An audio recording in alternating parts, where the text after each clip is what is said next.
कार्य बहुत है, जीवन थोड़ा है और समय तेजी से बहता जा रहा है।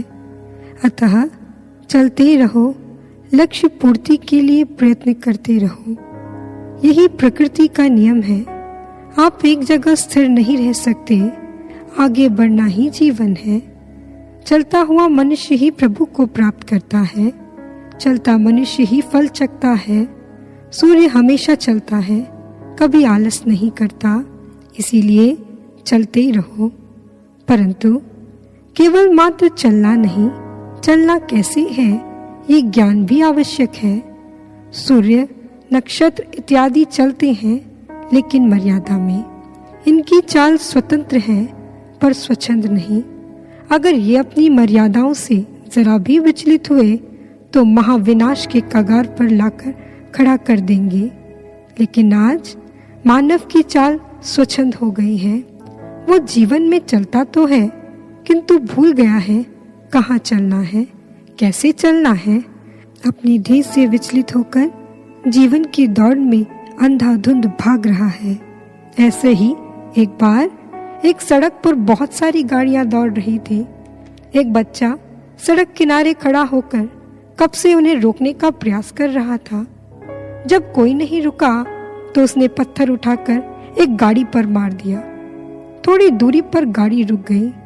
उसमें से गाड़ी का मालिक निकला और उसने बच्चे के गाल पर जोर से चपत लगाई और खूब भला बुरा कहा। मालिक की बात सुनकर बच्चे ने कहा, सेठ जी, मैंने गाड़ी को पत्थर इसीलिए मारा क्योंकि पास ही मेरा भाई जो विकलांग है सड़क पर गिरा है। किसी गाड़ी वाले से उसका एक्सीडेंट हो गया है। मैंने बहुत प्रयास किया उसे व्हीलचेयर पर बिठा दूं, पर असफल रहा। मैंने मदद के लिए बहुत सी गाड़ियों को रोकने का प्रयास किया, पर कोई नहीं रुकी, इसीलिए मजबूरन मुझे आपकी गाड़ी पर पत्थर मारना पड़ा। यह सुनकर व्यक्ति को बहुत पछतावा हुआ और वह उस स्थान पर गया जहां उसका भाई गिरा हुआ था।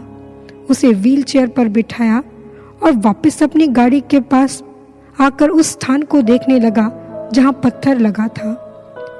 ड्राइवर ने जब ये देखा तो मालिक से कहता है, आप चिंता मत कीजिए, मैं आज ही जाकर गाड़ी को ठीक करवा दूंगा।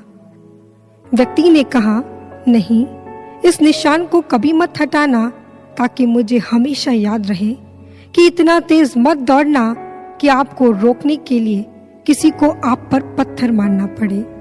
ठीक ऐसे ही आज चल तो सभी रहे हैं, लेकिन पता नहीं क्यों चल रहे हैं, किधर जाना है, कैसे जाना है। यही कारण है कि आज समाज की स्थिति इतनी बिगड़ी हुई है, आत्मा तक हिल जाती है। आज समाज सत्यता की डगर से फिसलकर बदनामी की डगर पर बढ़ चला है। शांति की तलाश किसे नहीं होती। श्रेष्ठ और आनंदपूर्ण समाज में कौन नहीं रहना चाहता, लेकिन कितने लोग हैं जो इस स्वप्न को साकार करने का दम रखते हैं। कारण अनेक हैं, पर उपाय मात्र एक है। मानव को परमात्मा से जुड़ना होगा। एक बार एक क्लास में टीचर ने बच्चों को बिखरे हुए वर्ल्ड मैप के टुकड़े दिए और कहा, इन्हें जोड़कर दिखाओ। सभी ने प्रयास तो बहुत किया पर असफल रहे, लेकिन उन्हीं में से एक बालक ने झट से जोड़कर दिखा दिया। सभी बच्चों ने पूछा, तुमने ये कैसे किया? बच्चे ने कहा, बहुत सरल सी बात है। मैंने इस मैप को उल्टा कर देखा तो इसमें मानव की आकृति थी।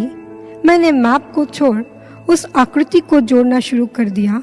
आकृति जुड़ते ही नक्शा भी तैयार हो गया। इसीलिए मानव को जोड़ने की आवश्यकता है। विश्व तो अपने आप ही जुड़ जाएगा और ये कार्य केवल पूर्ण सद्गुरु के द्वारा प्रदत्त ब्रह्म ज्ञान की साधना से ही संभव है। ब्रह्म ज्ञान की वर्षा ही मानव के कलुषित हृदयों को धो सकती है, पाशविकता से सने हुए समाज को स्वच्छ, सुंदर व रहने योग्य बना सकती है। और आज दिव्य ज्योति जागृति संस्थान के संस्थापक व संचालक गुरुदेव श्री आशुतोष महाराज जी आज समाज के उत्थान के लिए यही कार्य कर रहे हैं। दम तोड़ती मानवता को ब्रह्म ज्ञान के माध्यम से पुनः जीवित करने का बीड़ा उठाया है गुरुदेव श्री आशुतोष महाराज जी ने। पथभ्रष्ट हो चुके युवा को सही दिशा दिखाई है गुरुदेव श्री आशुतोष महाराज जी ने। इतना ही नहीं, आज ब्रह्म ज्ञान के माध्यम से समाज की एक एक इकाई में परिवर्तन देखने को मिल रहा है, क्योंकि जब समाज की इकाई मानव में परिवर्तन आएगा तो मानव से परिवार, परिवार से राष्ट्र और राष्ट्र से विश्व स्वतः ही बदल जाएगा। जब भी महापुरुष इस धरा पर आते हैं तो एक वृहद लक्ष्य को लेकर आते हैं और साथ ही समस्त जनमानस को इसमें योगदान देने का सुअवसर प्रदान करते हैं। ये हम पर निर्भर करता है कि हम इस अवसर का लाभ उठाना चाहते हैं या नहीं, क्योंकि ऐसा अवसर सदियों में कभी एक बार मिलता है। इसीलिए आइए हम सब मिलकर शपथ लेते हैं, गुरु महाराज जी के इस महान लक्ष्य में निस्वार्थ व निष्काम योगदान देंगे। चाहे रास्ते में तूफान आए या आंधी आए, हम रुकेंगे नहीं, थकेंगे नहीं, बस बढ़ते ही जाएंगे। किसी भी परिस्थिति में अपने उत्साह को ठंडा नहीं होने देंगे, कदम से कदम मिलाकर चलेंगे। हमें है लालसा गुरुवर के सच्चे शिष्य कहानी की। तूफानों की व्यर्थ कोशिशें होंगी हमें डराने की। जरा ना ठंडा होने पाए, कदम से कदम मिलाकर चल। मंजिल तेरे पग चूमेगी, आज नहीं तो कल। गुरु के चिंतन से बदलेगी उल्टी चाल जमाने की। हमने भी है शपथ उठाई विश्व शांति लाने की। हमने भी है शपथ उठाई विश्व शांति लाने की।